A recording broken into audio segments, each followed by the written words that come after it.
Dr. Monty. It's now my great pleasure to move on to the next speaker. The session is entitled, Can You Be Addicted to the Internet, Neurobiological Models and Mechanisms? And it's my great pleasure to welcome Professor Mark Potenza from Yale, who is really a truly world expert in this field, to address this question, with then Professor Matthias Brandt, who is going to act as a discussant to distill some of the key points of the talk. And then, of course, later on in the evening, we'll all have an opportunity to ask our own questions as well. Mark, thank you.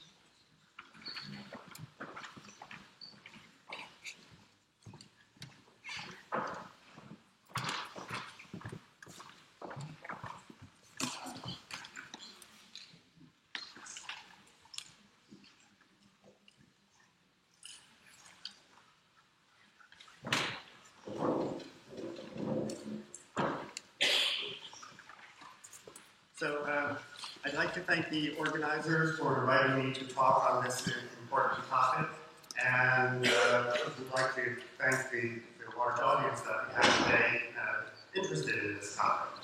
And I'll be talking about internet addiction and neurobiological models and mechanisms, and a series of disclosures with respect to pharmaceutical, gambling, and legal entities. I thought I'd start the talk with the term addiction, since we're talking about internet addiction and how the term has been used historically. So the word is derived from a Latin word meaning bound to or enslaved by, and in its original usage was not linked to substance use behaviors. Going back several hundred years, it became linked to excessive patterns of alcohol use and then excessive patterns of drug use, such that by the mid-1980s, when the American Psychiatric Association group working on the third edition revision of the Diagnostic and Statistical Manual met, they felt that addiction could be defined by compulsive drug use. However, going back to the late 1990s, people raised questions about the core components of addiction, including continued behavior despite adverse consequences, diminished or lost control, a compulsive engagement, and a craving or an appetitive urge state prior to engaging in behavior. And if we think of these as the core elements of addiction, then perhaps they can be applied to other behaviors. Going back to the first decade of this millennium, a question was raised whether behavioral addictions existed.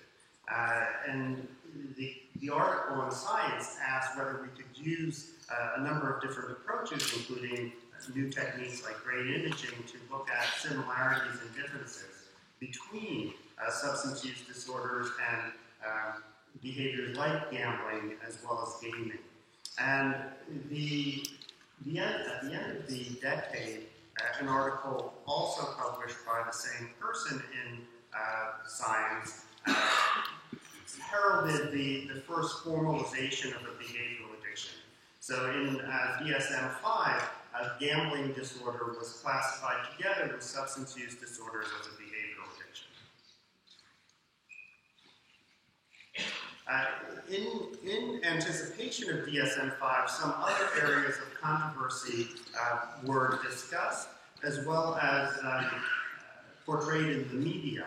And one of these areas was internet addiction, and another was sex addiction, and I'll be talking about internet addiction as well as pornography use throughout the talk.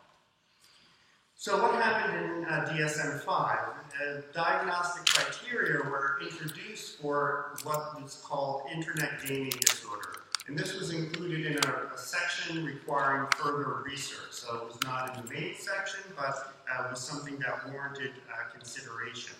And as I mentioned, the group discussed internet addiction more broadly, but the group felt that one should focus on the behavior that is performed on the internet as the focus of the addiction, and thought that the internet may be considered more as a delivery device.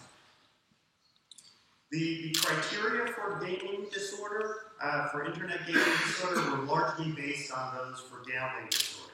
And there's still some controversy about the extent to which certain criteria, for example, aspects of withdrawal we heard today from a person with experience, was not something that he experienced, and the extent to which these individual criteria linked to gaming disorder is still being investigated.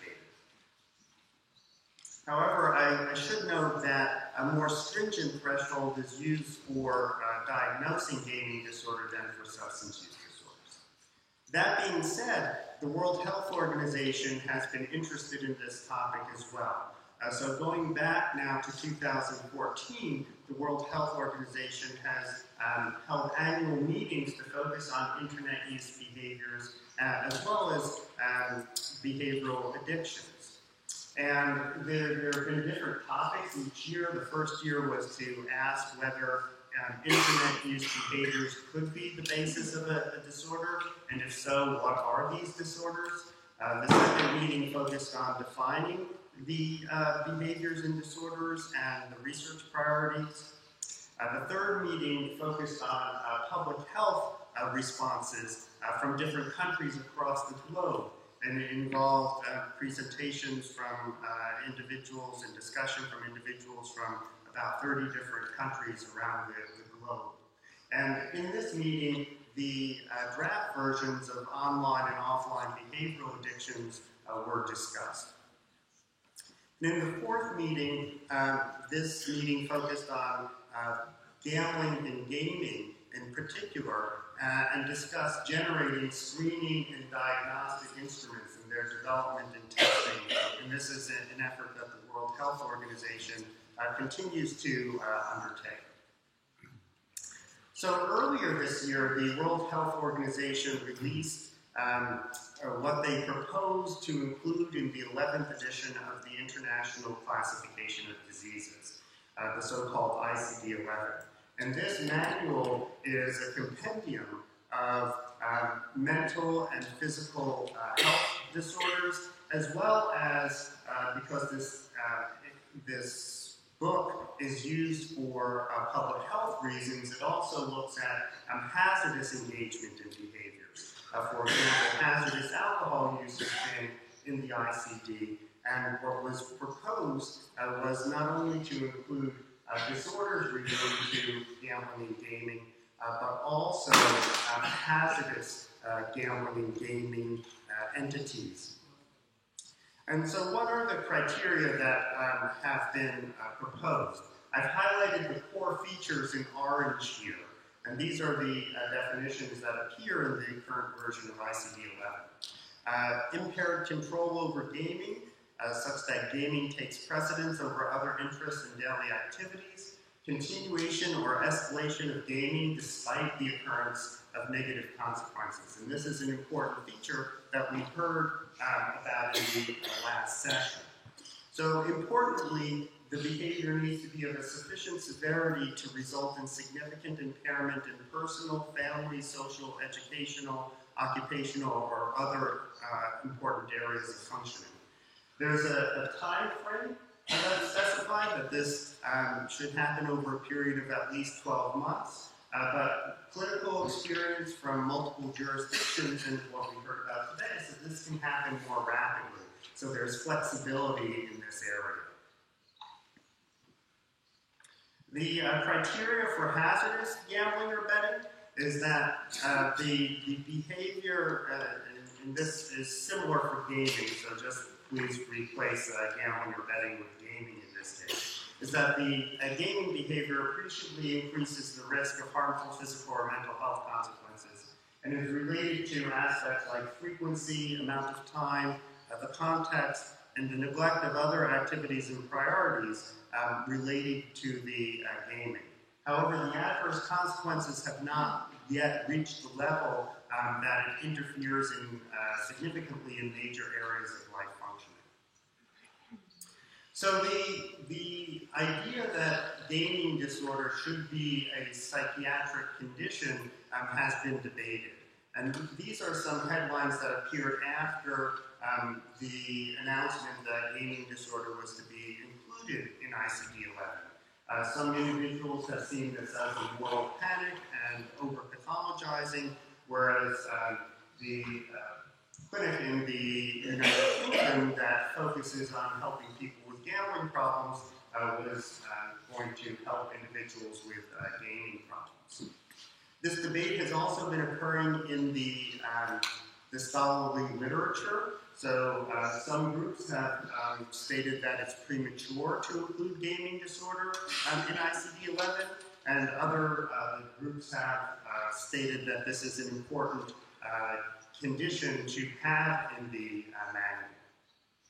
The gaming industry, and the gaming industry is perhaps currently around $100 billion a year industry, has come out against gaming disorder in this official statement that states their concerns to see gaming disorder contained in the latest version of ICD-11, despite significant opposition from the medical and scientific community. And in response to this, Daniel King, as well as a wide range of scholars, I think over 100 individuals who fall on different sides of this argument, came together to generate a letter to the editor in the journal Addiction, stating that it's important for us to consider gaming-related harms, and raise the question whether there was a corporate strategy to disregard harm and deflect social responsibility. And we've seen times in the past where industry stakeholders have been outspoken about the opposition, and this has not always fared well for the industry over time. So this is a photo from the congressional hearings in the United States where the heads of the tobacco industry stated that they believed that tobacco was not addictive. So from a clinical perspective, there are a number of reports that have appeared in the media elsewhere about individuals developing problems with gaming, and this can happen at very young ages. In this case, a 9-year-old girl who engaged in oppositional behavior, trying to hit her father when he took away her gaming equipment and wet her bed, amongst other behaviors. So parents are often in the position where they're seeking help for such behaviors. And because of this, a group of us contributed an article about the importance of including gaming disorder in ICD-11 from clinical and public health perspectives. And this group included a number of clinicians who encounter people seeking help for these sorts of concerns. From a biological perspective, some of the similarities that we, some of the neural functioning differences that we see in substance use disorder and in gambling disorder also appear in internet gaming disorder. So these data show that within a resting state in individuals with internet gaming disorder, they display a decreased functional connectivity within an executive control circuit, a frontal parietal circuit. And the decreased functional connectivity was linked to poorer behavioral control on a cognitive control test. And this is a busy slide, but the take home from this is that this study involved two groups of individuals with internet gaming disorder. The blue bars represent those who receive a craving behavioral intervention, and the red bars did not. And what one sees is a decrease in internet addiction severity, decrease in weekly gaming time, and decrease in craving in response to gaming clips in the group receiving the intervention as compared to the group not receiving the intervention. From a brain perspective, the treatment receiving group showed increased insula activation following treatment as compared to the retest group. And that brain region showed decreased functional connectivity with brain regions like the precuneus that have been implicated in craving. So these studies are beginning to identify treatments that have empirical validity, as well as understanding, or at least providing insight into potential brain mechanisms for how these treatments might work. In that same study, rescue state data were also obtained, and between group differences implicated regions like the orbital frontal cortex and posterior cingulate cortex. And these brain regions have been implicated in a number of different processes, including craving. And the group receiving treatment showed relatively decreased functional connectivity between these brain regions and brain regions involved in memory processes as well as premotor functioning. So again, suggesting a possible mechanism by which this craving behavioral intervention might work to help people. So based on these and other data, we have proposed a model that includes target domains that may be targeted by specific treatments. This is meant as a basis for hypothesis testing.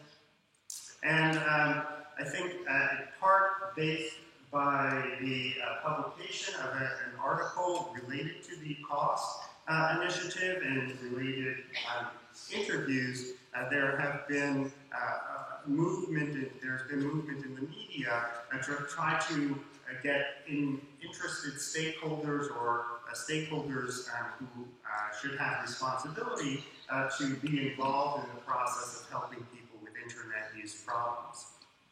Now, another model that looks at internet use behaviors and disorders in a more detailed fashion is this iPACE model that Dr. Brandt and colleagues proposed.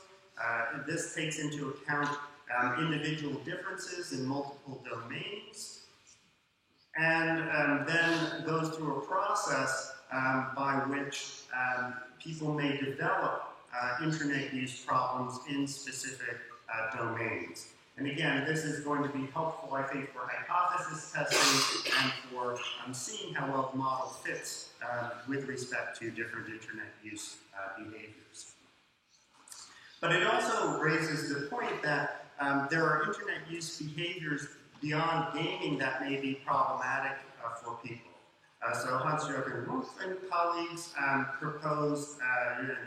engaged in several studies, and one was a follow-up study where they had identified individuals with internet addiction and then gathered more information about the types of problematic internet use that they exhibited. And when looking at the data, they identified 3 different groups, one related to gaming, one to social networking, and one to other behaviors that included things like pornography viewing.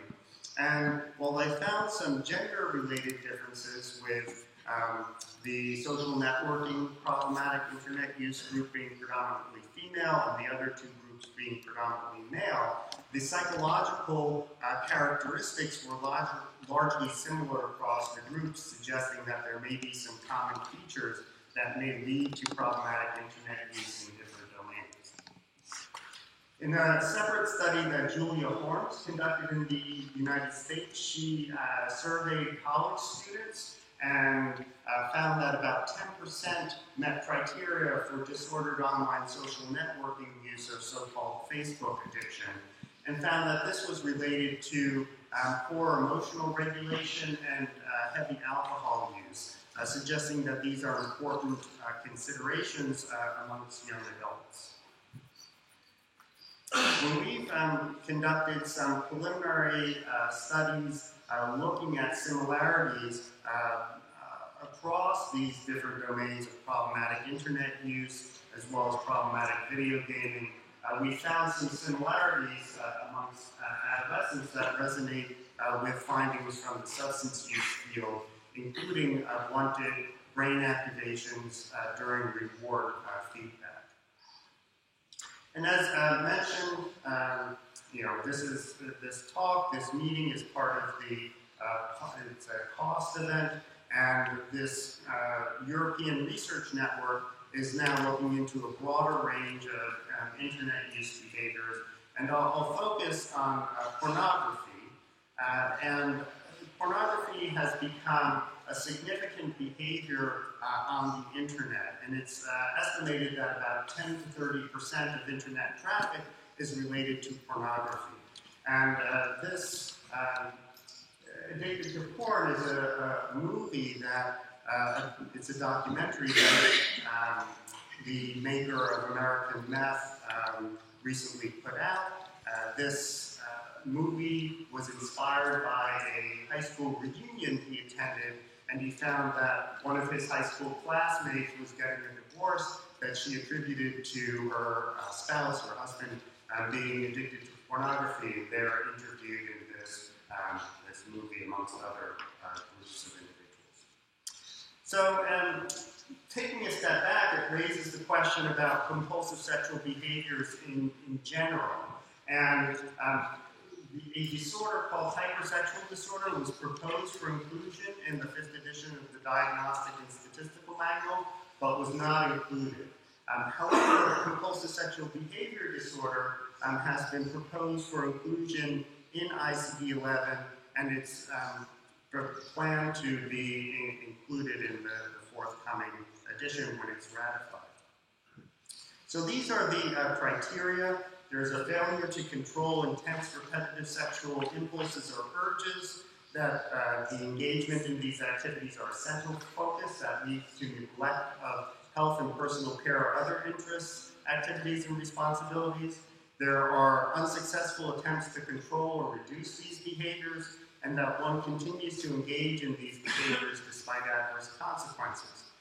Furthermore, people continue to engage in the behavior when they derive less or little or no satisfaction, so they behave compulsively. And as the other conditions, there's a time frame and a significant impairment statements that are associated with disorders in the ICD-11.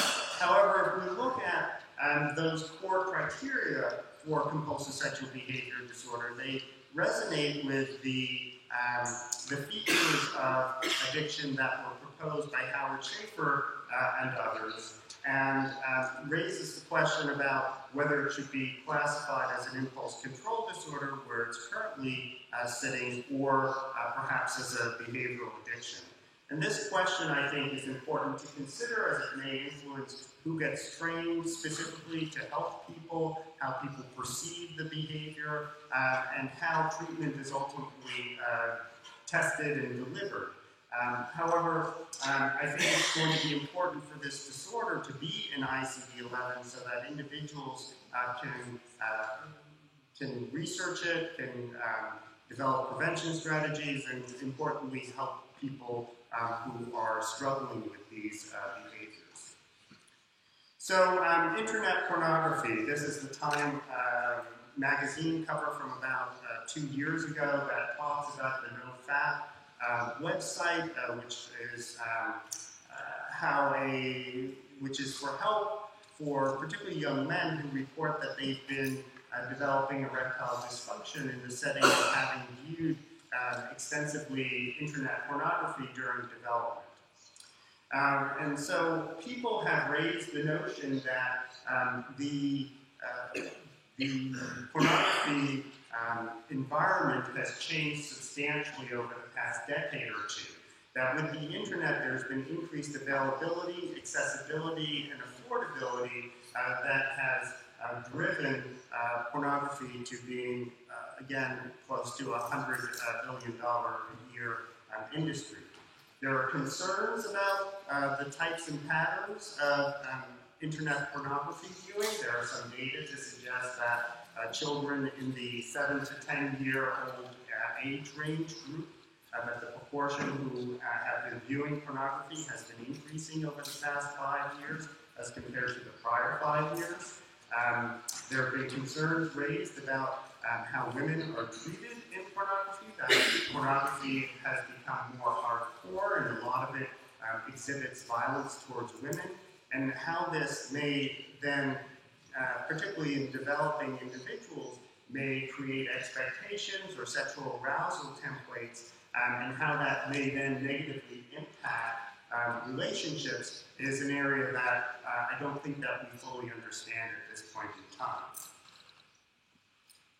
So problematic pornography use, people have developed scales and criteria for assessing problematic pornography use and found that it's been associated with craving, poor self-control, impairments in social, occupational, relationship domains, as well as negative reinforcement motivations, or people engaging in the behavior in order to escape from depression, for example. And in a large Israeli sample, problematic pornography use was associated with psychopathology, poor self-esteem, and poor attachment. And importantly, problematic pornography use is frequently cited as a reason for people with hypersexual concerns seeking treatment. It's in one study in the DSM-5 field trial for hypersexual disorder, about 80% of individuals seeking treatment reported problematic pornography use. With respect to brain mechanisms, some data suggest that activation of reward-related regions differ in men with and without problematic pornography use.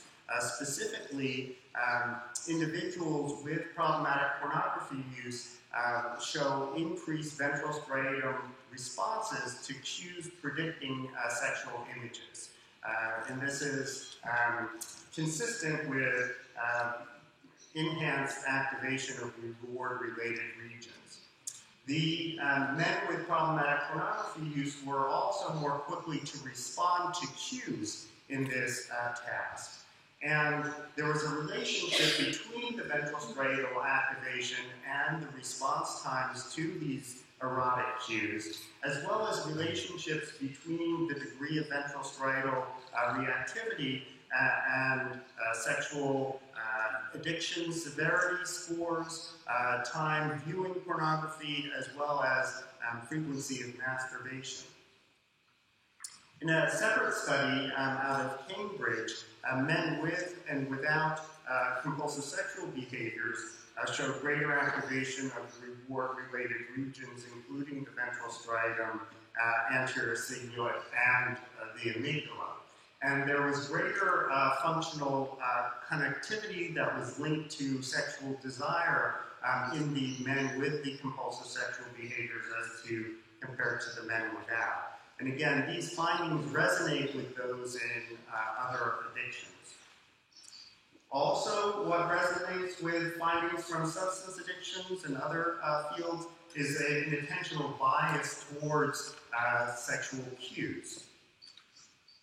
And importantly, from a treatment perspective, when a survey of several hundred individuals, 1,500 individuals, who were pornography viewing men at a college were surveyed and asked about their interest in seeking treatment, about 1 in 7 men reported that they were interested in seeking treatment or had sought treatment. And those who were treatment seeking interested were more likely to show high scores on hypersexuality as well as more time viewing pornography. From a treatment perspective, there are data to suggest, very preliminary data, that cognitive behavioral therapy may decrease pornography viewing. But in this case study, while the behavior decreased, the urges increased. And in this case, naltrexone was helpful with diminishing urges. And these data also resonate with the addiction field. However, there remain ongoing debates about whether compulsive sexual behavior disorder should be included in ICD-11, just like there are debates about gaming disorder. And some of these debates have been going on in the pages of academic journals. So there, I think, is a lot of work that needs to be done from a research perspective, including with respect to treatment development and screening. But I do think that there is hope for the future as there has been increasing research attention in this area. And so would like to conclude with, I think that problematic internet use is important, it is clinically relevant, and gaming disorder as well as compulsive sexual behavior disorder that includes problematic pornography use represent relevant clinical entities. There's clinical demand for help with these conditions, and as we understand better the biological and other mechanisms, we should use this information to develop improved prevention, treatment, and policy strategies. So I'd like to thank a large number of individuals, and thank you all for your attention.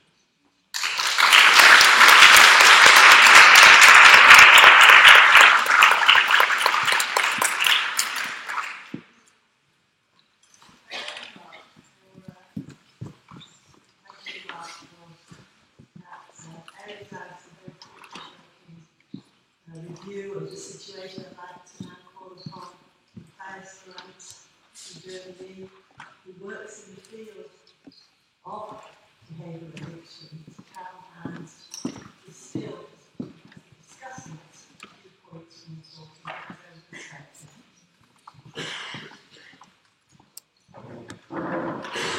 Okay. First of all, thanks to the organizers for inviting me. It's a great honor to give a commentary.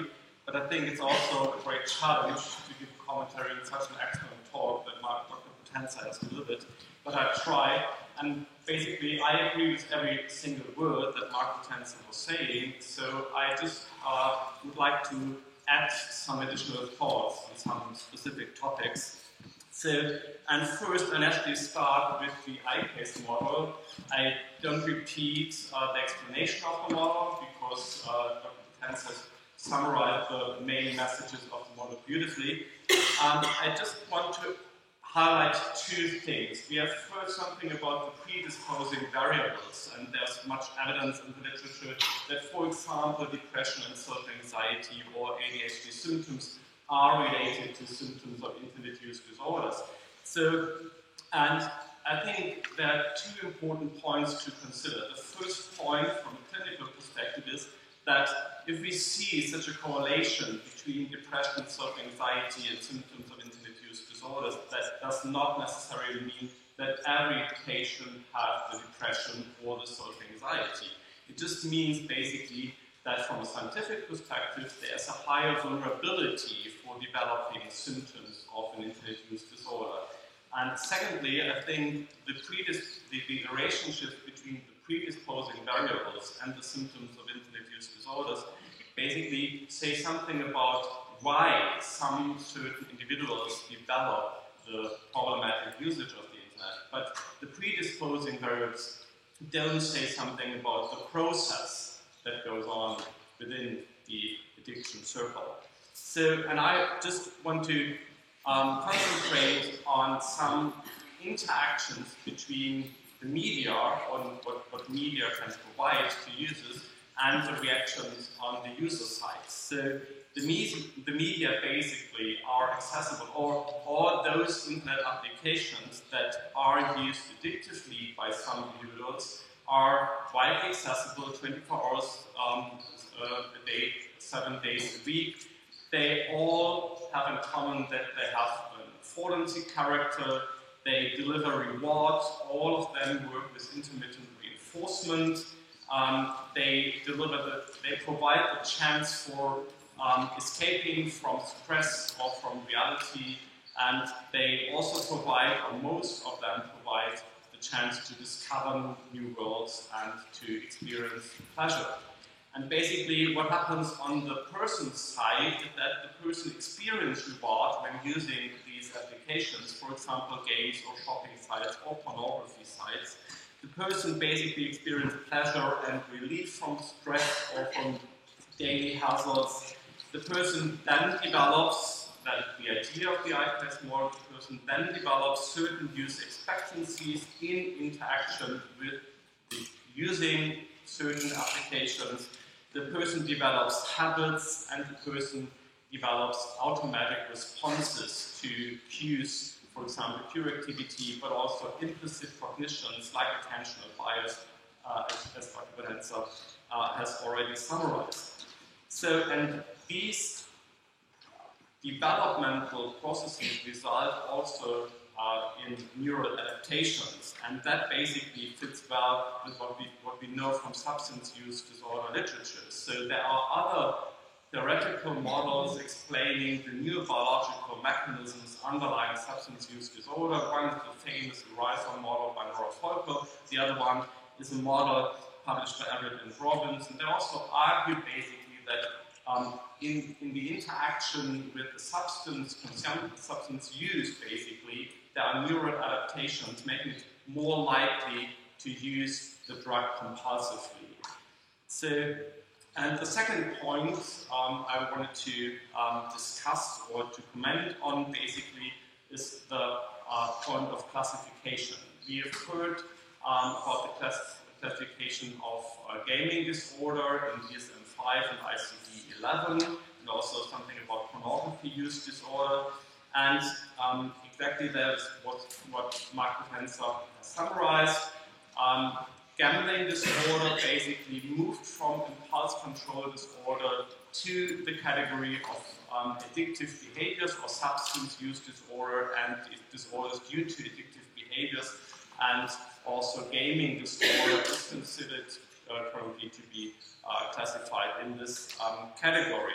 So, but there's also one other specific diagnosis or potential diagnosis, and that is the category other specified disorders due to addictive behaviors. And potentially, pornography use disorder could be categorized within this category, or shopping buying disorder, which is also under consideration for being included in the category of impulse control disorders. These types of disorders could principally also be classified in this category of other specified disorders due to addictive behaviors. But I think from both a scientific and also clinical perspective, it's very important to be careful with using the term addiction.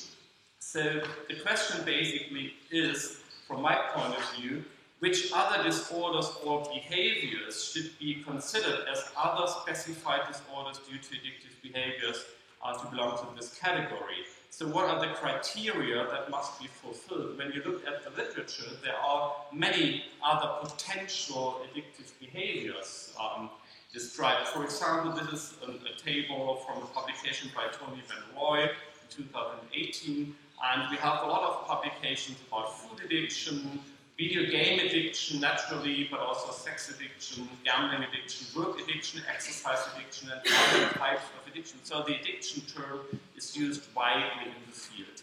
But the question, I think, remains, when do we have enough arguments for classifying a phenomenon or a behavior as an addiction within this category of other specified disorders due to addictive behaviors?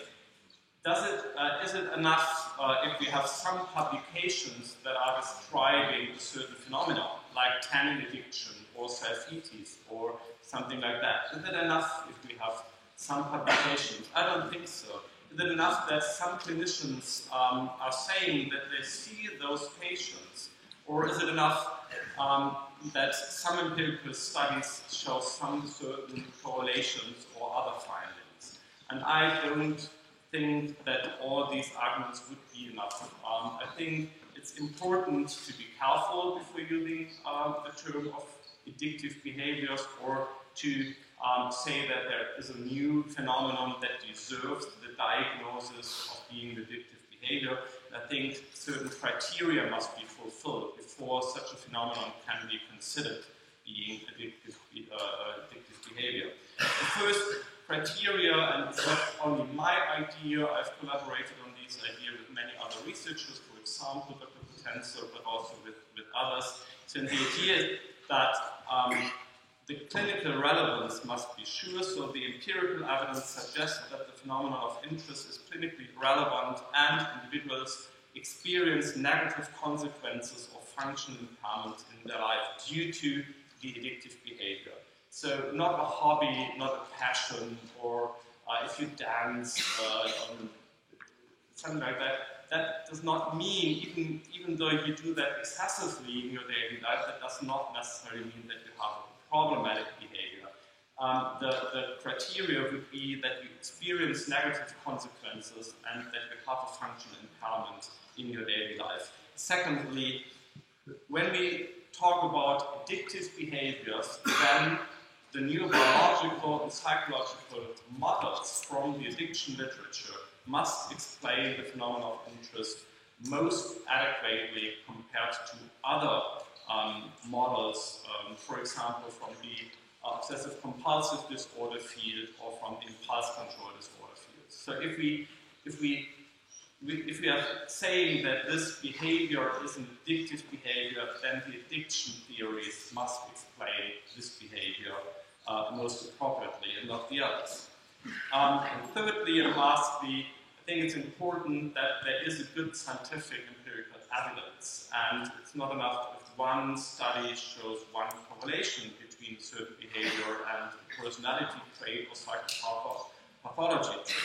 So I think it's important that we have multi-methodological studies with clinical interviews, online surveys, but also experimental tasks, studies tapping into new biological mechanisms, for example, using neuroimaging techniques or other physiological data. So if we have a data mix and if the scientific evidence of more and more studies goes in the same direction, meaning that we see parallels in the data pattern between substance use disorder or what we know from substance use disorder and what we know from gambling and gaming disorder, then I think it's appropriate to think about diagnosing this or classifying the phenomenon of interest as an addictive behavior.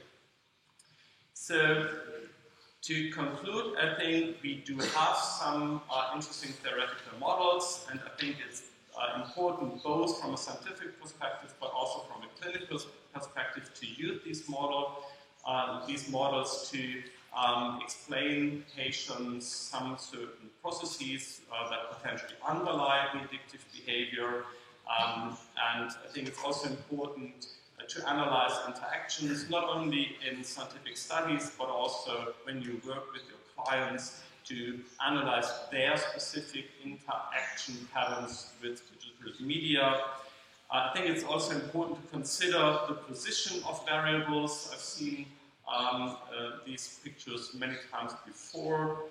Don't take a picture of this, it's incorrect in detail, because here the basic idea would be that in such a mediation model that your capacity to regulate your emotions has an impact on your biological sex, and that would make you more vulnerable to develop an internet use disorder, and that doesn't make sense at all because your emotion regulation capacity cannot change your biological sex, so the other position would be okay. So we know from the literature, for example, that boys have a lower emotion regulation capacity on average at least, and the lower emotion regulation capacity makes it more likely that they develop an internet use disorder. But the position of the variables is very important at this point. I think, this is important to consider. So my third point would be, it's important from my perspective to specify types of internet use disorders. Obviously, I think Potenza has summarized the main findings. Obviously, there are some similarities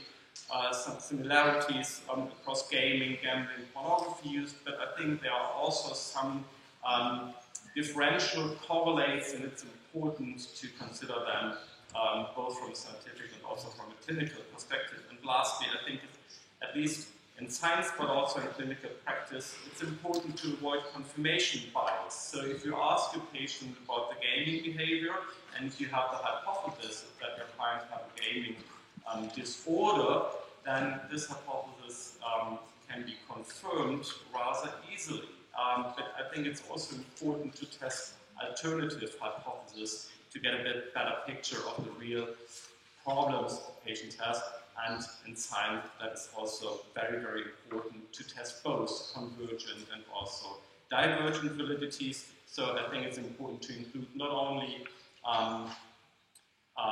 experimental tasks or questionnaires tapping into the addiction field, but also including questionnaires concerning obsessive compulsive disorders or impulsive control disorders, just to get a more complete picture, because my vision basically is that science and clinical practice act in concert. So I'm hoping that theoretical models can inspire good scientific studies, and that would help in the future to get a better understanding of the problematic behavior. But then I think the theories and the models must be dynamic. They must consider the new scientific evidence. They must include them. We have to revise the models. And then I think the theoretical models can inspire prevention, intervention, and also diagnosis, but also the other way around. So it's also always a pleasure to speak to clinicians, to hear their ideas about clinical phenomena, and then I think the clinical expertise can also be very, very helpful in inspiring theory building, theoretical models, and to conduct good scientific studies. So I would principally vote for better interaction between clinicians and science, because I think both disciplines have to work in concert. Lastly, I would like to thank my wonderful team. Again, I'd like the organizers for inviting me. Marco Tenzer, many thanks go to you. I really enjoyed our collaboration. Thank you very much for that. Thank you for your attention.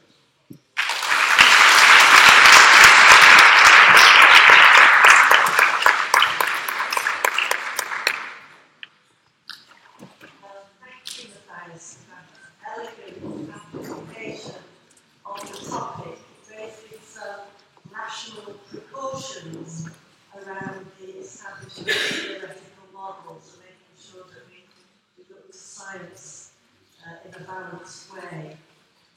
We're going to save questions from the audience to the end of the whole symposium, just because we're doing filming in case anybody are not keen to be on film.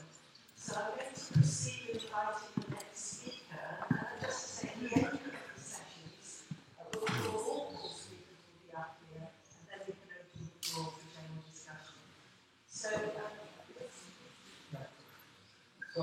So far we covered personal testimony, we covered biology and diagnosis, and now we are going to move to treatment. And John Grant from Chicago University is going to tell us what might work. John knows. Later on, Eric Hollander is going to discuss John Grant. John, please. Thank you. Thank you for staying late in the day to hear a talk on the treatment and what might work. I think this builds very well on what has just been said. My argument would be, one, I don't think we're going to have a treatment for internet addiction.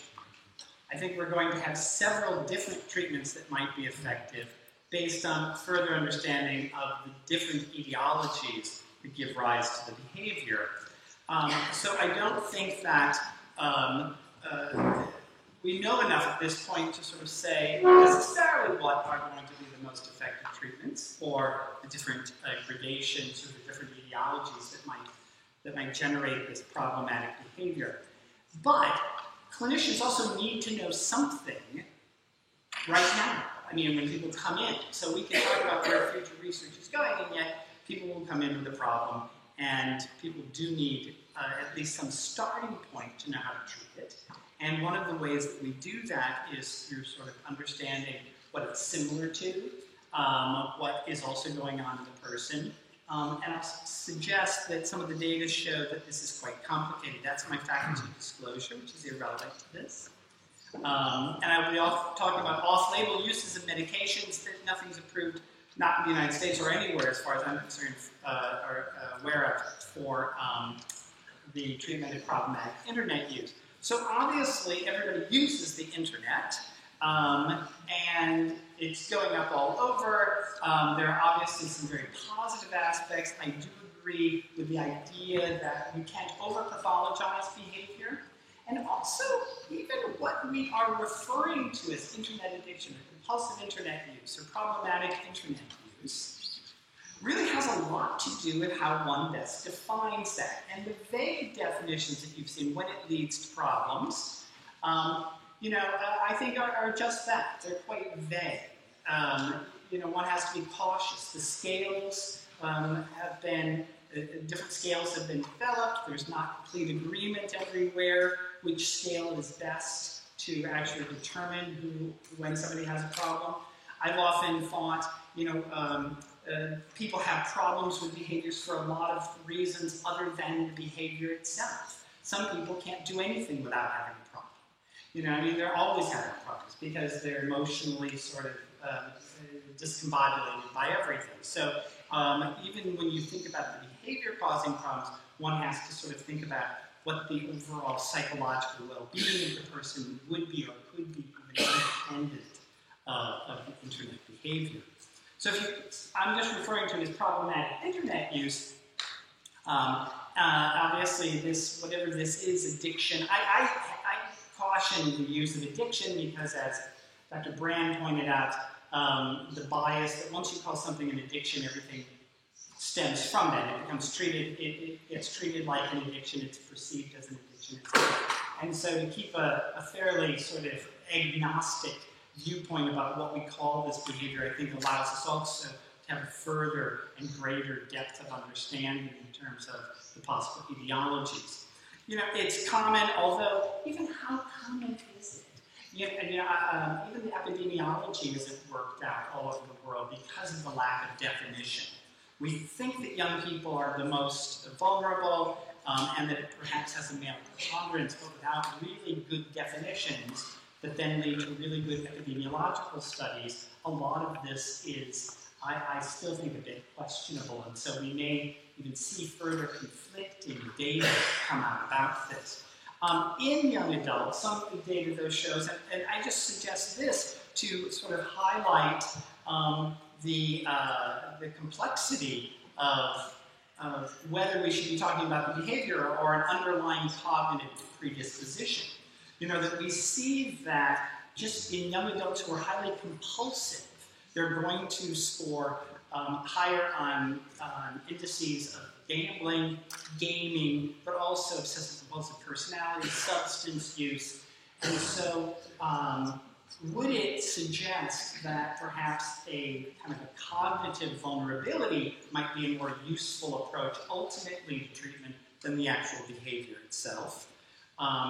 But currently, we focus on the behavior, in part because this is the way the addiction field has done it, and some of the early treatment studies for the other behavioral addictions.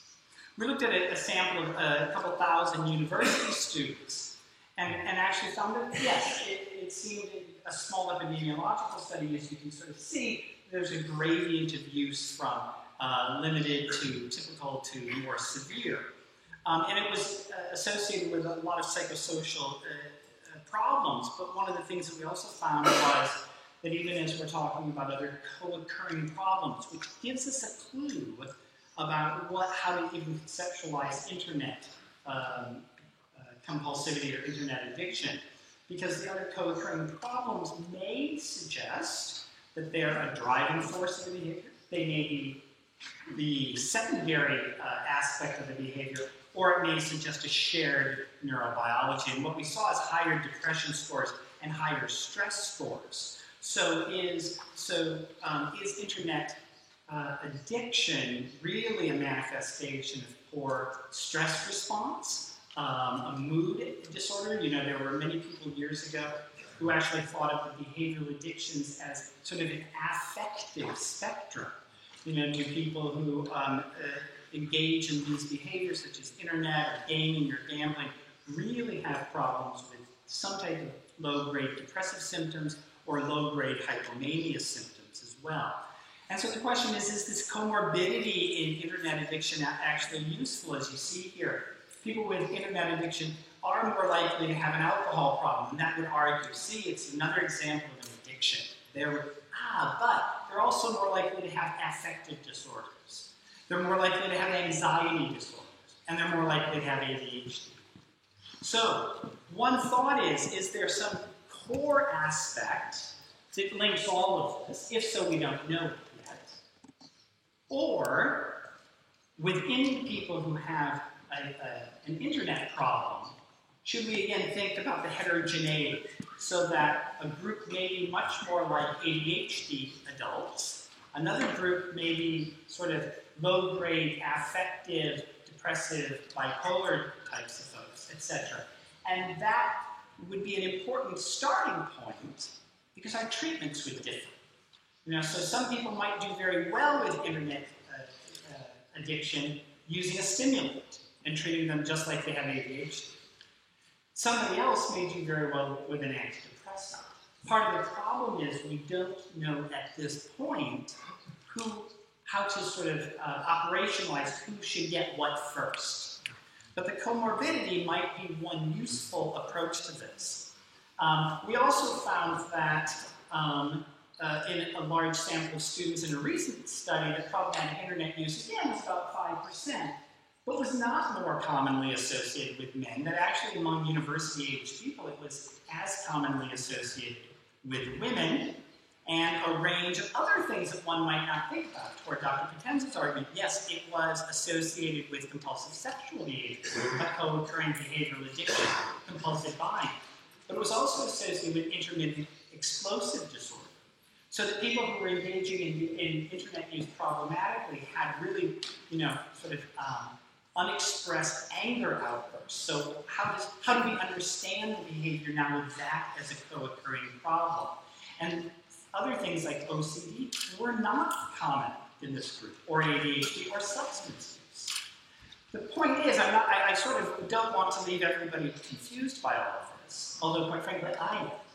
I think instead that what we're seeing is that there's no easy answer to sort of say internet-addicted individuals are like substance individuals that have high co-occurrence, etc. Might be true for many, but for others it may be a bit of a different profile, etc. And I think before even launching into larger scale treatment studies, some of this needs to be worked out, because if we try something such as the naltrexone that Dr. Potenza mentioned, which I would argue is a really useful treatment as well for substance use, as well as many behavioral addiction. But let's say it doesn't work in internet addiction. Do we think reverse logic and say, well, therefore it's not an addiction? Or do we think, well, if it worked in some people with internet addiction, maybe that pathophysiology is similar to those who have gambling, alcohol, etc. And the people that didn't work in might need something such as lithium or an antidepressant or some other intervention. And so I worry sometimes that we can accept truisms by calling something an addiction and therefore assuming everybody who has the behavior might be the same, and it may be far more complicated than that. And then just mentioning to further complicate it, we looked at another couple hundred people, and here again, just to sort of make life a little more complicated or challenging, we didn't see high rates of substance use addiction on the addictive side. We didn't see OCD on the obsessional compulsive side, but we saw antisocial personality disorder. We saw higher rates of PTSD. We saw higher rates of skin ticking. So I leave it to you to figure out what any of this means. It simply would suggest that there isn't going to be one clear profile of comorbidities. And if comorbidity is important, and that's an if, but if it's important to give some clue as to the biology or the cognitive or psychological issues of the person sitting in front of you with problematic internet use, it may be a bit more complicated picture than previously thought. On a decognitive level, which might be useful also for treatment targets, we've seen a range of cognitive deficits in people with problematic internet use, inhibition, motor inhibition, decision-making, discounting, working memory. But these were small to medium effects. So again, and that crosses the board. One can see these deficits across many other mental health behaviors, not simply substance addictions or even OCD. They can be in anger outbursts, they can be in mood disorders. So again, you see a different study found different cognitive profiles, speaking to the heterogeneity of the problem. And then finally, just one study that we did with South Africa. We were looking at age, and we were looking at those who scored very high on a scale of problematic internet use and what they were up to. And it's been sort of suggested they were shopping, they were looking at auction websites, social networking, and pornography. The actual website seemed to have something to do with the severity and as well as age as a moderator in all of this. And when people had scored higher on the scale, they had more social anxiety and ADHD. Among older people, they had more generalized anxiety and OCD. So whether the behavior is one element, then age of what people are doing and why they're doing it, and those comorbidities differ. So you can sort of see where you can slice up this behavior in so many ways that it could become sort of almost incomprehensible. Or do we get larger studies across sort of countries, ethnic, racial groups, to actually start sort of doing better analysis, finding out how many subgroups actually exist within this that could be meaningful in terms of a treatment target.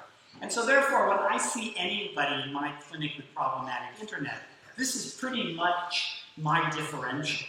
You know, that it could be an internet problem, but it could also be due to any number of things that the person is struggling with.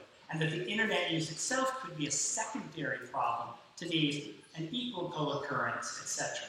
And so in some people, I would even hazard that it might be a symptom of another problem, as opposed to an independent standalone disorder. You know, we tend to sort of, people come in and we tend to give people, 55 different disorders on a list of sort of diagnoses.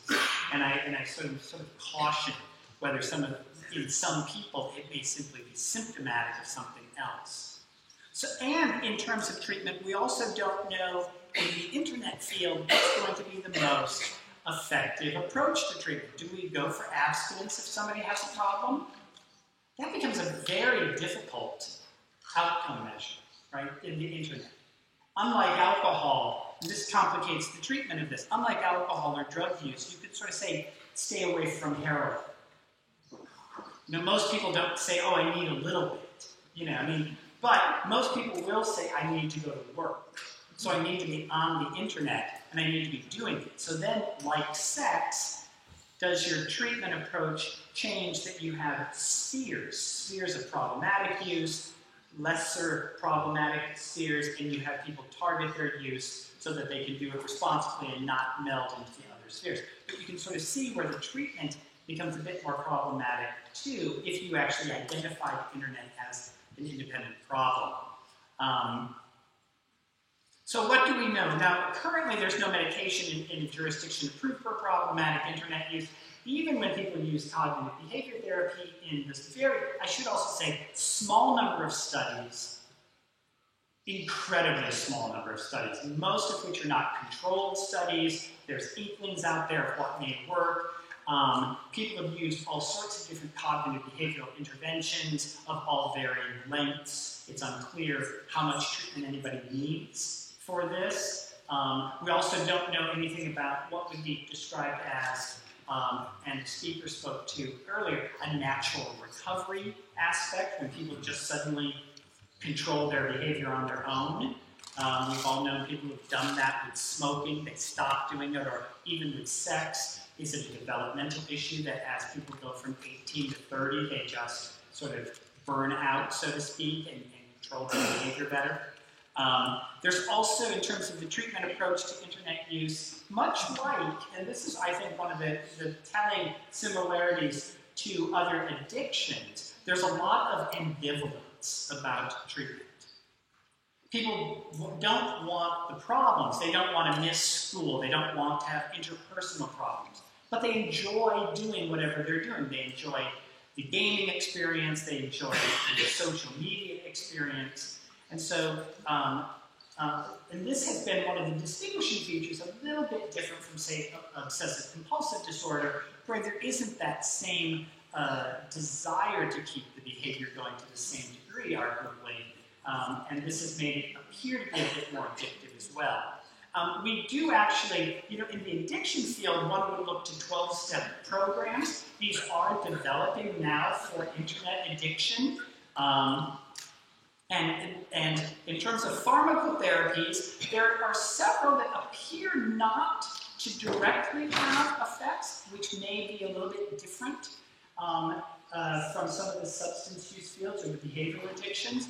And also, if we borrow from other behavioral addictions, we see this. Bupropion, a medication for nicotine dependence, had shown some benefit in internet use, in internet gamers when depressed, and in other reports it was not effective. Acamprosate has been shown to be ineffective, which is used for alcohol. Atypical antipsychotics, which are often used for the treatment of obsessive compulsive disorder even, have been shown to be fairly ineffective. Some medications that may be worth offer some benefits for behavioral addictions in general. Serotonin reuptake inhibitors. Now here's the interesting thing about those in terms of problematic internet use or even the other behavioral addictions.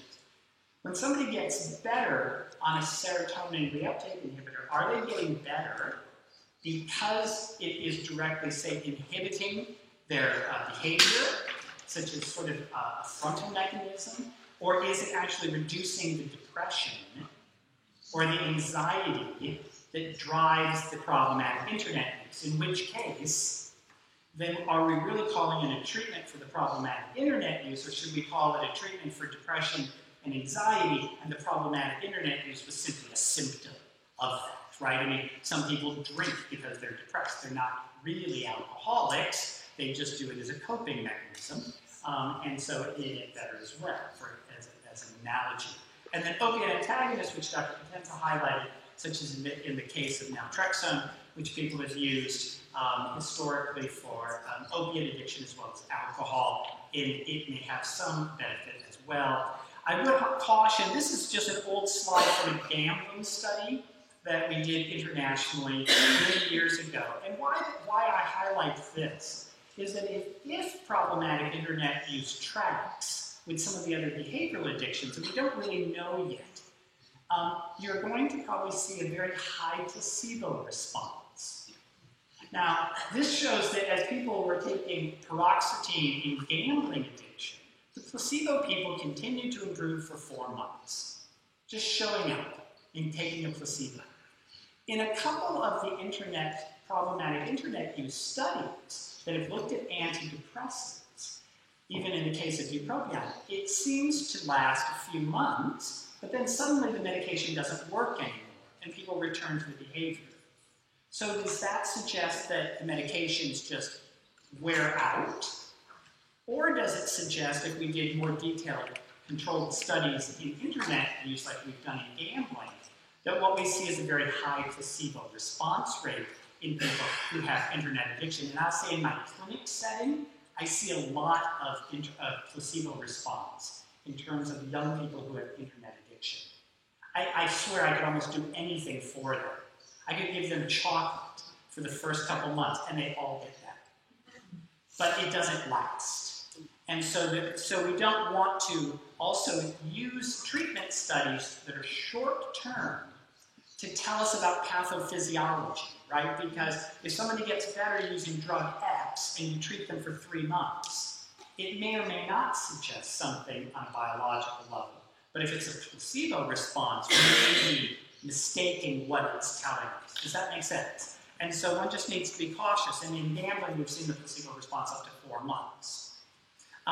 This is also a study that was done actually by Dr. Hollander's group in New York, looking at SSRIs in the case of compulsive sexual behavior, a different behavioral addiction, arguably. The reason I highlight this is that the study found that depending on what you're looking at in terms of the core behaviors, it differed in terms of outcomes. So in this case, a decrease in sex drive or frequency of pornography use decreased, but sexual risk didn't decrease, and in some cases it even increased.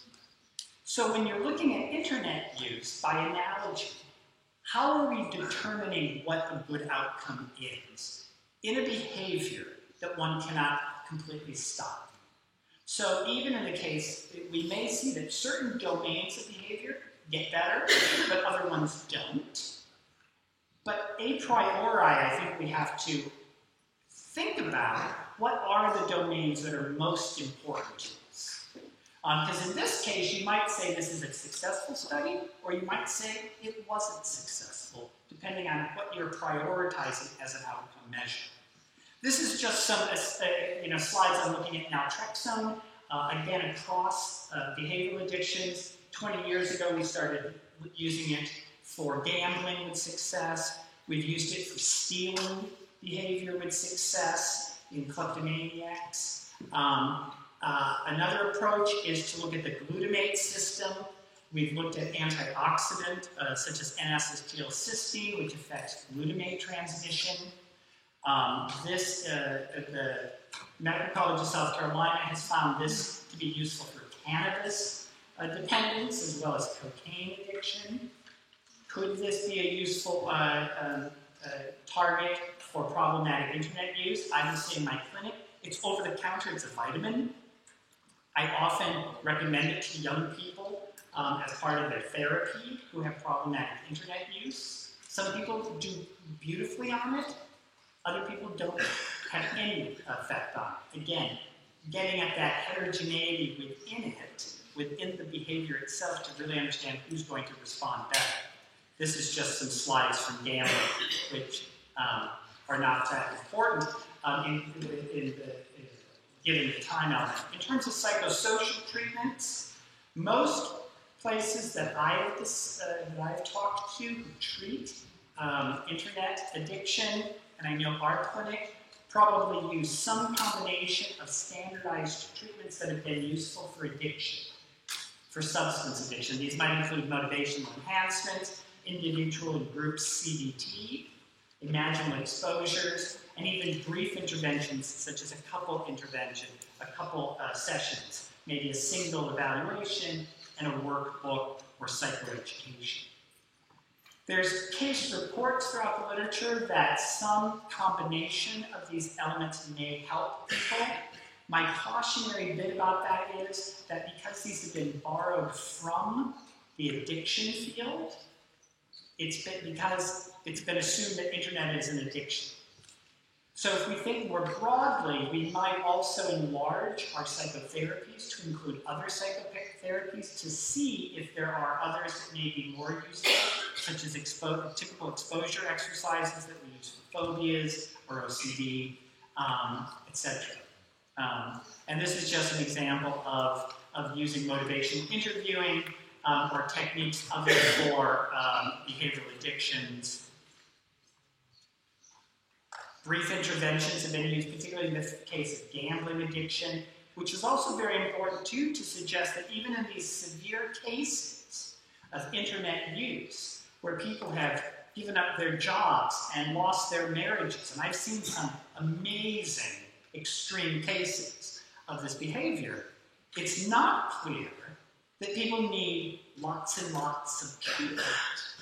That the Canadian researchers have shown in the case of gambling addiction that brief interventions of only a couple sessions, even in very severe gamblers, were successful long term, which just complicates, again, our understanding of what are we treating and how effectively are we targeting. And then, as I mentioned, imaginal exposures, we've done them in gambling addiction, which I think would be a useful treatment approach for problematic internet use, and we've done it there as well. And so I think what we have at this point in terms of treatment to kind of wrap up is that we have several different approaches to when somebody comes in with problematic internet use. I always use the example. That tells me the same as when somebody comes in to see me with a fever. I don't have one treatment for fever. I need to understand what's driving it, etiology. In absence of etiology, what can we do that gives us clues about possible pathophysiology and etiology? Could it be the use of comorbidity, understanding what other problems this person has been having in their past, etc. Or, arguably, even in their families as a proxy for genetics. Does that neurocognitive piece play a role? Should we be treating impulsivity in somebody who says, I have problematic internet use, and I've had a sex problem, and I've had an alcohol problem, and I spend too much money? I doubt we're going to treat one problem, then the next, then the next, then the next. It would be less effective than understanding maybe core elements that give rise to all of it. That could be a neurocognitive piece. It could be simply a shared pathophysiology that shows up on a cognitive level. And then in the future, what role neuroimaging may play on a clinical level to really understand treatment approaches.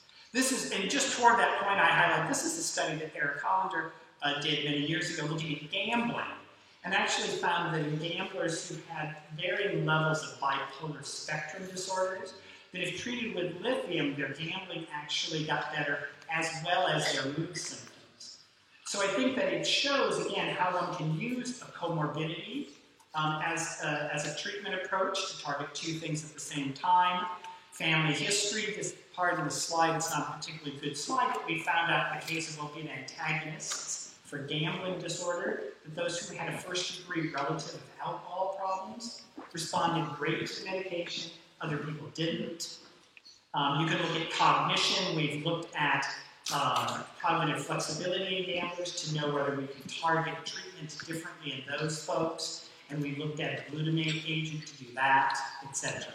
So I think that the conclusion and the most unsatisfying aspect of it is if you said to me, do we have a treatment for problematic internet use? I would say yes and no. We don't have a treatment for whatever this disorder is in its multitude of forms. We have clues that may give us ultimately multiple different treatments for people who all have the same behavior. So if 10 people were sitting here with problematic internet use, we may actually have 5 pathophysiologies, we may have 5 treatments. We're not at that point yet. First, we have to agree on definitions, we have to agree on what it is, what it isn't, and then really understand it, I think, internationally across age, gender, and ethnicity to really get a better understanding of what this behavior is. We don't want to make, I would argue, the same mistake with this behavior that mental health has made, I would say, with many other behaviors over the years, that not really understanding them fully and then kind of, doing the treatment backwards as opposed to prospectively. So, okay, thanks.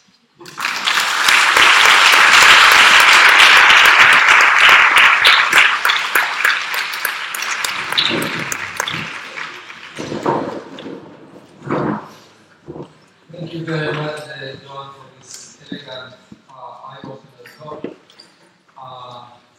Really appreciate it.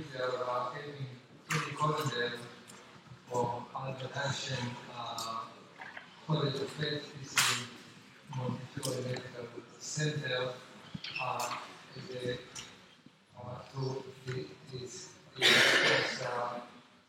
this talk.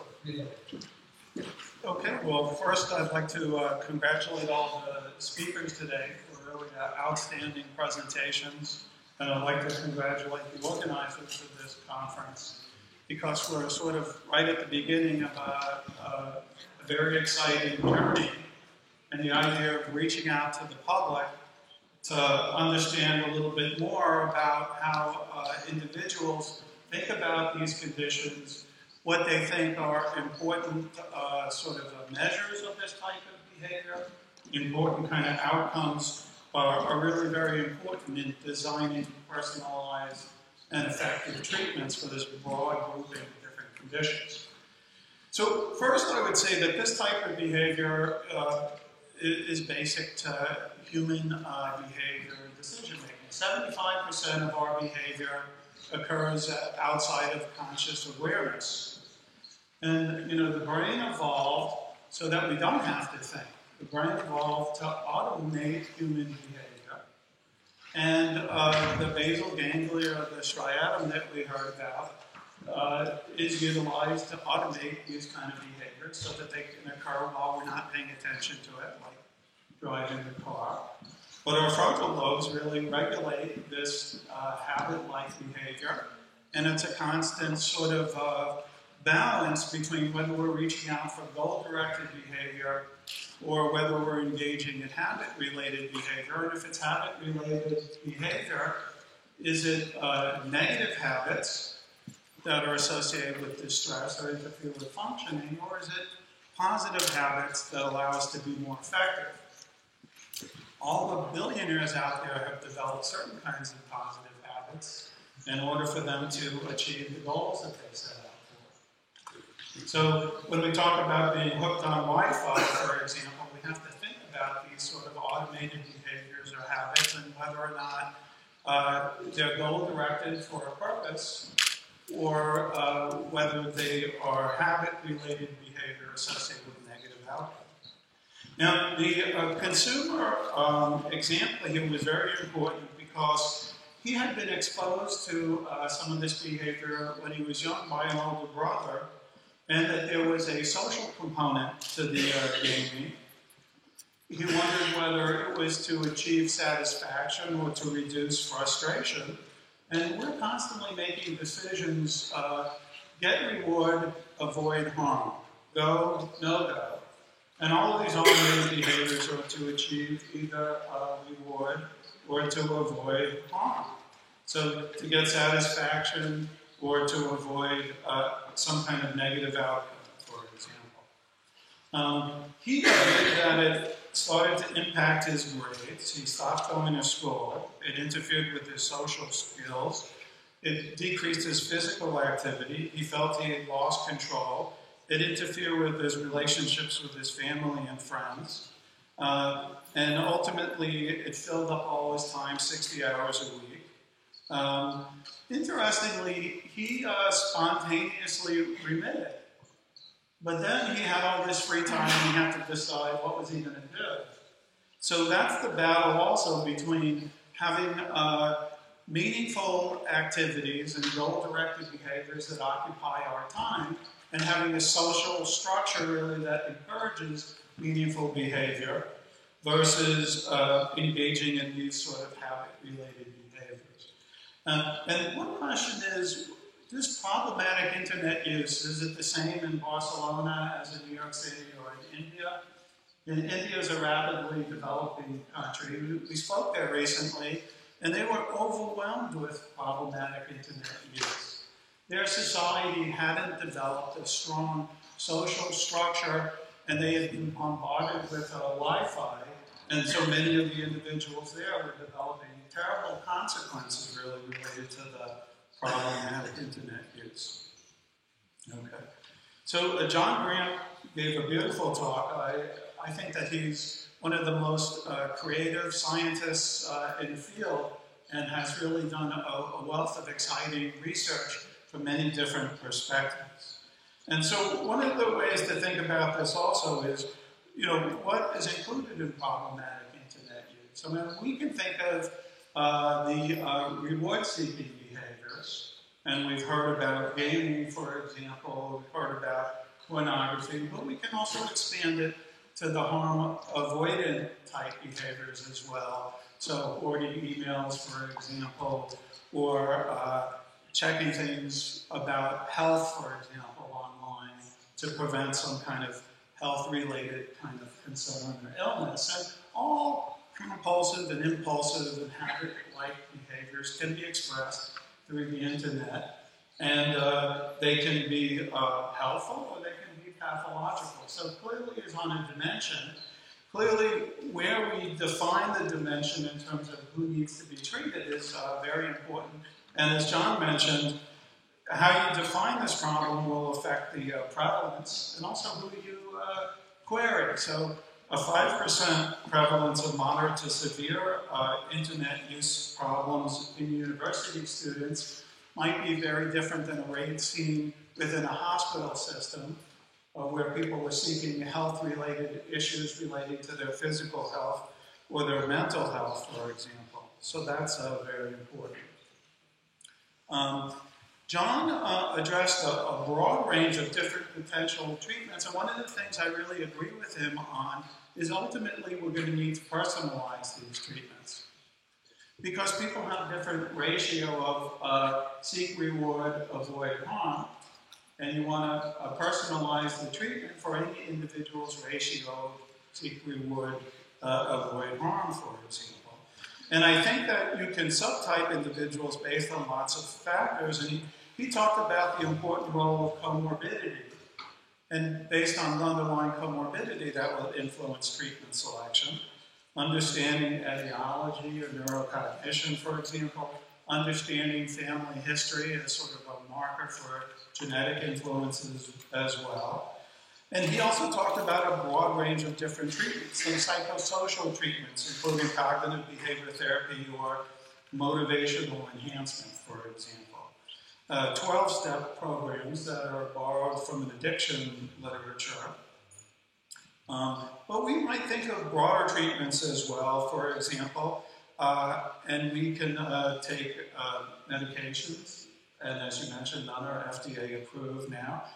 We have other treatments that can modify our understanding of these frontostriatal circuits, so we can use things like deep transcranial magnetic stimulation that's approved to treat obsessive compulsive disorders in the United States, or deep brain stimulation that's been used to develop treatments for very, very refractory patients with obsessive compulsive disorder, for example, or we can use digital interventions as well.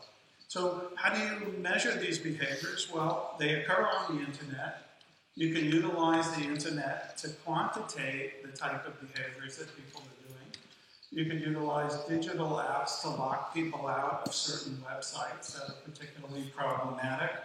And you can use digital interventions that can be broadly accessible in order to modify these behaviors to a large number of individuals as well. And clearly those kind of interventions are going to be very, very important for behavior that's really expressed through the internet itself. I think one of the things that was very important, and I would congratulate Professor Feinberg and all of the individuals in the COST network in writing this manifesto about problematic internet use, is we have to understand more or recognize this behavior early on. So the earlier that we can recognize it, then the earlier we can intervene, and then the more we can facilitate a normal developmental trajectory. If this goes on for a long time, these behaviors are going to be more ingrained and going to be harder to treat. We might want to develop biomarkers, so we can measure these behaviors in different ways. We can use digital biomarkers, for example, to quantify these type of things, or we can measure galvanic skin response. I think that Mark mentioned as a potential biomarker. Clearly, we want to prevent a lot of the negative consequences that are associated with this problematic internet use. So if children in middle school or high school are developing problematic use of the internet, well, maybe they'll go on to develop binge drinking problems, and then they'll develop alcohol use problems, and then they'll develop compulsive alcohol problems. If we can identify this early on and intervene early on in middle school or high school relating to the problematic use of the internet, well, then maybe we can prevent the occurrence of alcohol problems or addictive problems that may be secondary to this. The National Institute of Drug Abuse and the National Institute of Alcohol Abuse has determined that alcohol use problems, addictive problems over time become compulsive. So there's something about how addictions over time can become compulsive, and if we intervene early on, then maybe we can prevent the compulsive aspect of this. Then the other issue, of course, is on how do you measure outcomes. So we don't have terrific scales for measuring this. The manifesto talked about developing scales, The way that we define this will clearly influence the prevalence and will influence our treatment responses. But then again, maybe again, we really need biomarkers also to get a more accurate measure of response to various treatments as well. So I think this is an exciting phase in the history of problematic internet use. Now that it's being incorporated into our diagnostic systems, people are starting to think about it and to diagnose it. Now that we have a range of different kinds of treatments, well, then clinicians are starting to treat it. So if you think about it, and if you have some different treatments that may be available, then it's important to screen for it because that's going to help the long-term developmental trajectory of our patients. And patients really need to weigh in terms of what they think is meaningful, both in terms of the behavior and what they think of as the outcome as well. So thanks very much.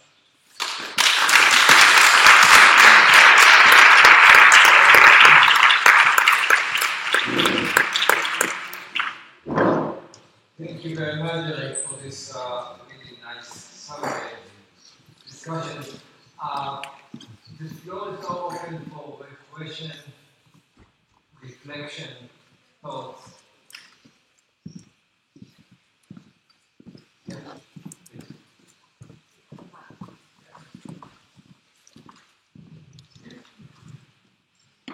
First, I would like to thank all of you for these very beautiful presentations and for addressing different aspects of problematic internet use. To introduce myself, my name is Martin Mihailov.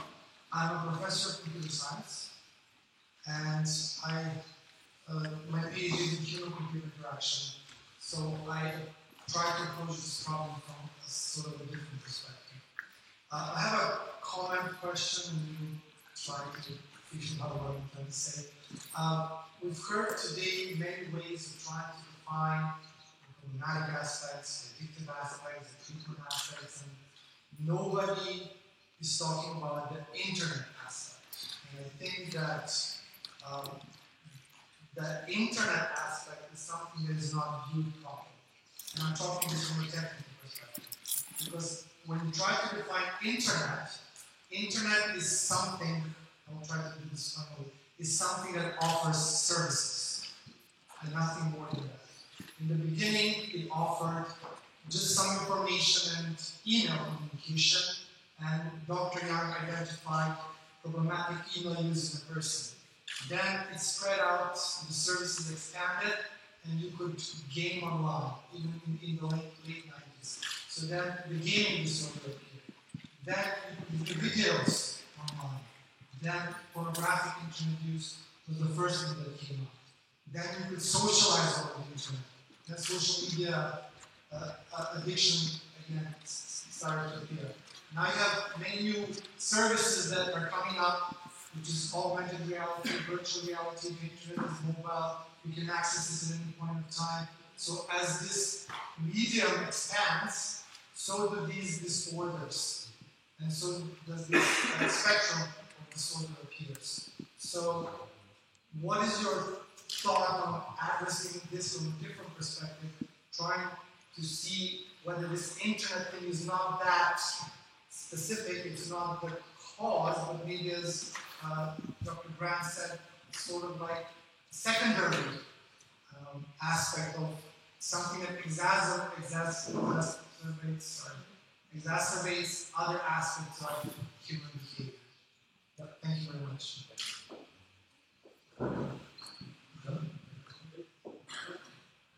Well, I think if you can, I couldn't agree more.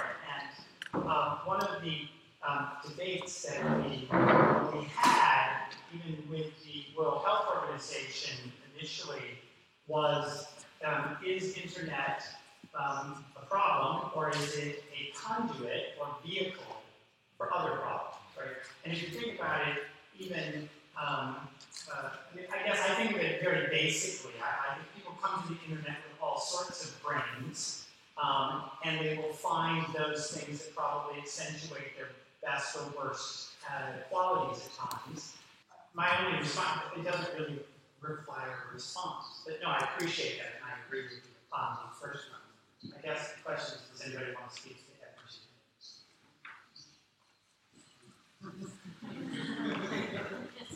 So, epigenetic phenomenon where life experiences influence the expression of certain genes this is an area that's very important to mental health. It's very important to other areas of medicine. It's one that is incompletely understood and probably has not been examined directly for problematic genetic use. If different conditions like gaming disorder are like other psychiatric conditions, it's likely going to be that multiple genes have small contributions to the condition and that they interact with environmental stimuli in complex ways. That being said, there are certain factors like trauma that lead to substantial changes that lead to risk for multiple psychopathologies and that are often important to consider in treatment settings. So I think that this is an important area that we will need to investigate further. But in the here and now as clinicians, I think that we try to identify the different risk factors or potential risk factors that we know about and that might be relevant to people in their recoveries. The point is that the internet is now part of the epigenetic. This is the point. It's influence, what we're doing, and we need to study this direction carefully. Yes. I am Elena from Project Institute in Greece. I want to go back to the question, the comment that you made, which I appreciate very much. And I agree, but I would love to hear what the first speaker said in their testimony. The industry is using big data and information to get people hooked. So is there no work to be done with the industry?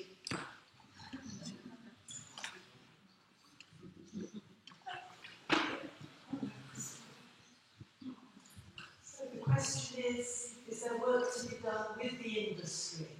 Well, I think it's clear whether we're recognising general harms associated with excessive internet use, or these more specific disorders that we seem to have identified. That while the internet brings with it considerable benefits, there are also evident harms associated with it. Just as the public and clinicians and governments need to take responsibility for addressing these harms, I think it's most important that the industry and those organisations, be they internet-related or media organisations, that gain financially from encouraging people to spend more and more time on the internet, also take responsibility for safeguarding vulnerable people in terms of identifying those who might be more at risk, and we've heard about from Eric digital biomarkers.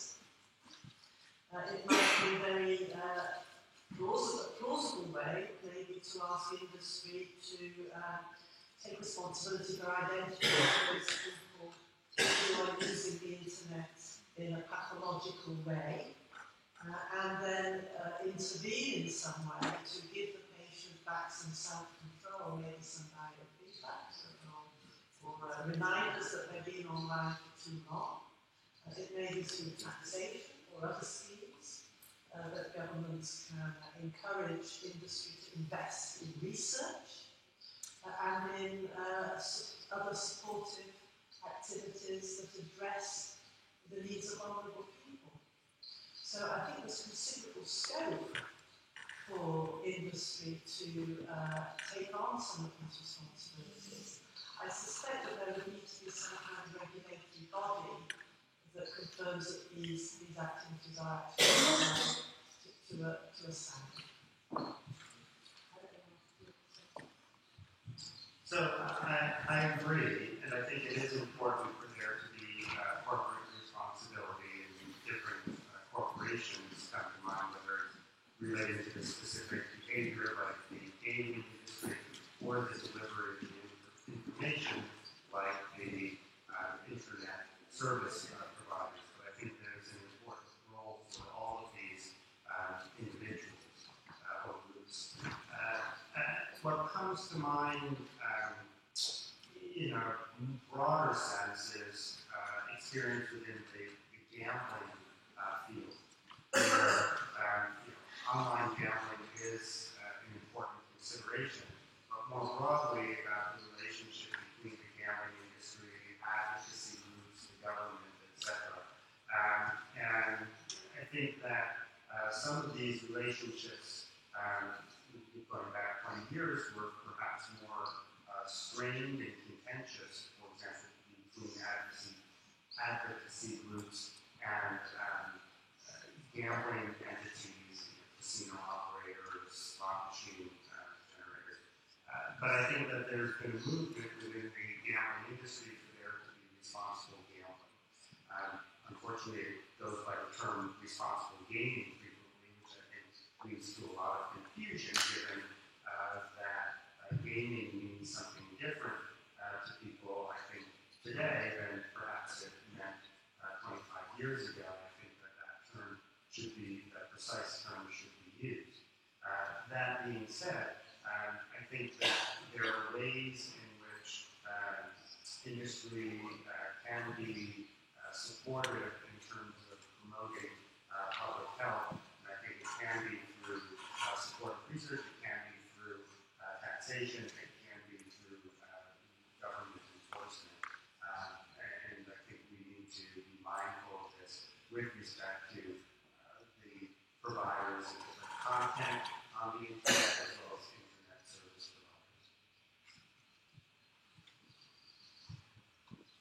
providers. Thank you. I would like to gratitude distinguished panelists and the organizers for such an excellent and interesting discussion, which kept us so late in such a beautiful city to which most of us probably are addicted.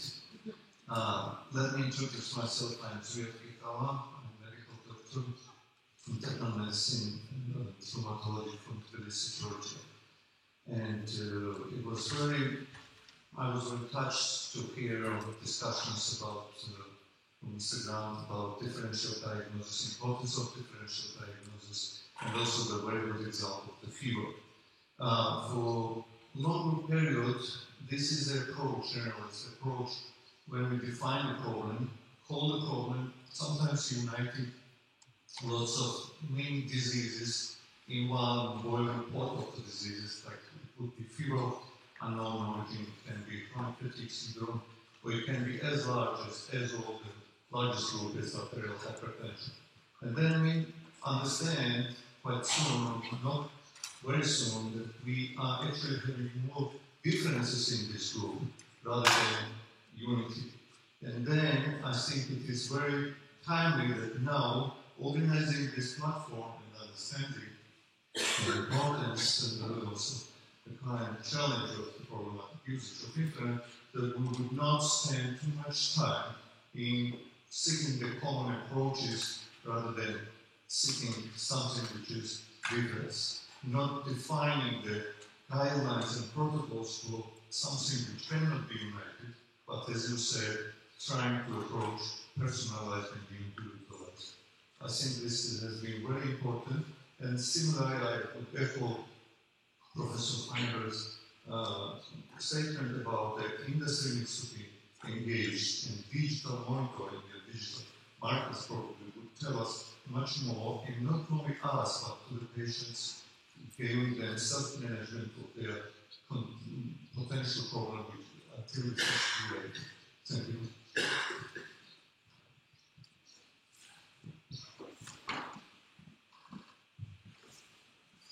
Any more questions or comments? Yes, please. I'm Anna Bella from Malta, and I'm very much interested in primary prevention. I came for this conference, and colleagues back home tell me they have young children, very young children, already parents having difficulty to control screen time and control things. Like, for example, finding the children awake at times and checking with friends and using their friends. So, is there anything out there that helps parents decide that their children are going into this problem? And you can't no, you can treat these children, but is it only by helping parenting skills and helping? I mean, I was bewildered myself to see a 3-year-old boy who couldn't read or write, but he could download games already, and his mother would find enormous bills on her card. The son had downloaded so many things, and he could, I don't know how he did it, but he could use the numbers and get games. So something has happened. This child happened later on with his diagnosed autism, but amazingly autistic, but amazingly focused on it at a very young age. I don't know if there are any comments or any ideas about primary prevention work. In addition to treating compulsive and impulsive disorders, I do research and treat patients with autism spectrum disorders. And you're absolutely right, and this is a huge problem in the autism spectrum community. And part of it is individuals with ASD may utilize the internet in order to interact with the outside world, but then clearly all of their reward-seeking and sort of compulsive type behaviors can be expressed there, and that can be to the exclusion of other kinds of social activities or educational activities. And then, so an important role would be to educate parents in terms of setting limits in terms of screen time, 2 hours a day, 3 hours a day, that when you take away the internet, they're going to explode. You can expect that.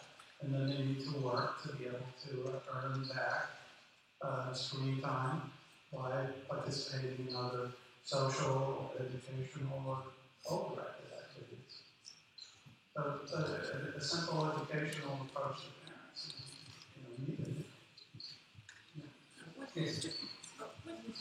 There is somebody back there.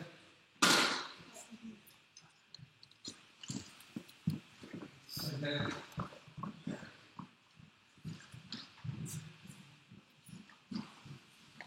I'm just from Poland. I would also like to thank you for this presentation. We are over time, so just 2 short comments. Going back to the first issue that we raised here after the presentation, the issue of overlapping the problematic internet use with other problems. So is the internet only the vehicle for the problem or just the problem itself? I'm a researcher that researched cyberbullying as another risk behavior connected to online behavior for 10 years. And I must say that not only in my research, but in many research, is very much overlapped with what we do offline. So it's almost never in young people, in adolescents, that they are involved as perpetrators of cyberbullying, and at the same time they are not just doing traditional bullying at schools. What that means? That we can have some problems when it comes to treatment and prevention when we focus on the behavior as connected only to online behavior. I mean that, for example, there is a tendency, for example, in cyberbullying that there are programs, prevention programs that target only cyberbullying, and at the same time they are totally forgetting about traditional bullying. That means that they don't target the source of the problem, they just target one symptom of the problem and one part, one slice of the whole loaf of bread. There's a problem. So there's one comment, and it could happen also there. That sometimes it's so much connected to other risk behaviors that focusing only on this in treatment could lead us somewhere where we don't want to get. And another comment that was not raised there, but I finished a few days ago in Poland the Polish part of WikiS Online big survey. And it confirmed that, of course, internet is more and more mobile. That means that young people are tending not to use like laptop or PCs. We know this, but it's very clear that they are going mobile totally. It means being online and using the internet means something else that it was meant 10 years ago. It was clear 10 years ago that when you were online, you were not offline. So the division, the border was very clear. Now when I'm running, for example, with the Edmodo or or some other software, just I'm online for sure, but am I more online or am I running this time? Or for example, when I do also, so I would say it's very much qualitatively mixed now, being online and offline, which was impossible when the internet was not that mobile. I think this should be also targeted in our theories for problematic internet use, and in my opinion, it's not targeted enough to do. Just maybe you can comment also on this, but in my opinion, this is a neglected area here. Thank you.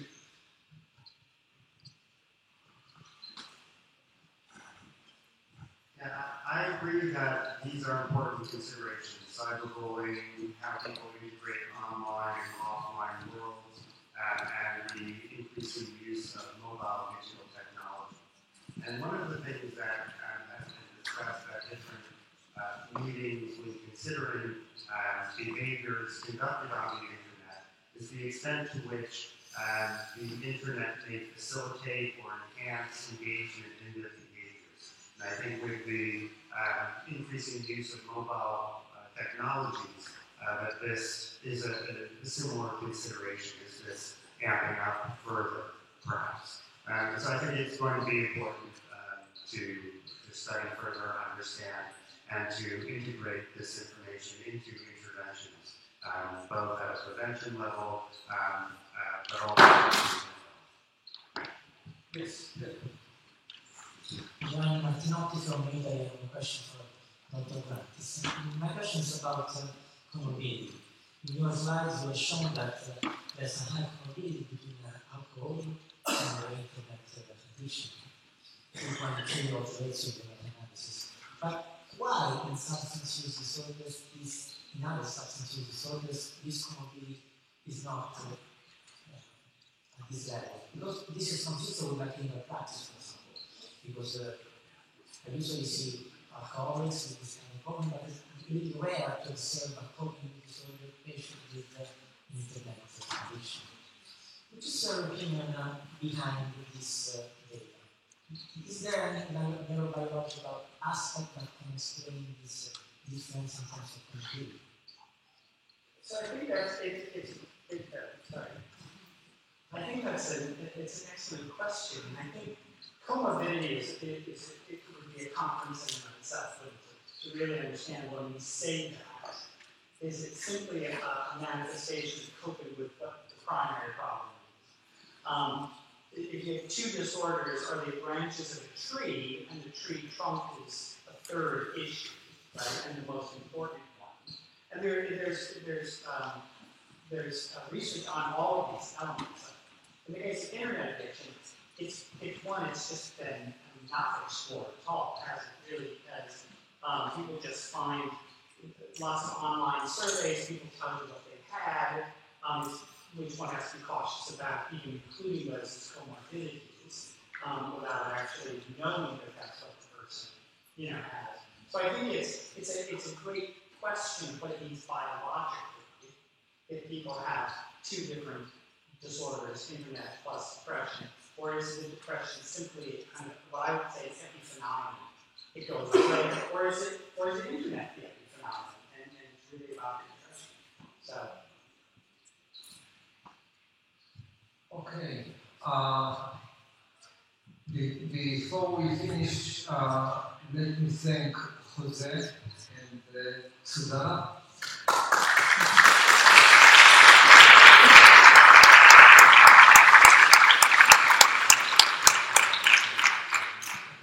Nobody is going to say some concluding remarks.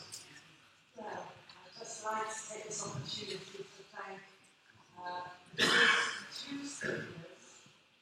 Having the lived experience of problematic internet use is special ingredients to today's wonderful symposium. Moving on to our core expert speakers, we've covered such a wide range of topics, from the etiology of the disorders and classification, raising more questions than answers, and then moving on to what we do about it, which raises yet more questions. Finally, a very rich and rewarding interaction with the delegates and worked very hard. We've stayed very late this evening, but I hope you've all enjoyed it as much as I have. So I'd just like to echo your statement for that, particularly thank Jose Menchon, who's put this whole meeting together. I'd like to thank Natalie from Cost Action, the administrator at the University of Hertfordshire. Stand up, Natalie.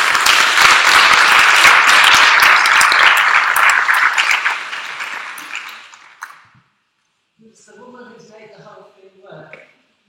Now, in the Cost Action, we're very interested in involving people with the lived experience of problematic internet use as a reference group to help us stay on track and make sure that the work we engage in is really relevant for them. So if any of you in the audience, including our first speaker, would like to become affiliated to this Cost Action group, we would very much value your participation. All you need to do is speak to Professor Menchon, and he will facilitate that for you. Otherwise, I'd just like to thank again the delegates and speakers, close this meeting, and remind those of you who are coming tomorrow that we're not actually in this building, we're on the same site, but we're on a slightly different building. You should receive a map showing you the location tomorrow. We start at 8:30 for coffee, and the programme starts at 9 o'clock. So I wish you all a very good night.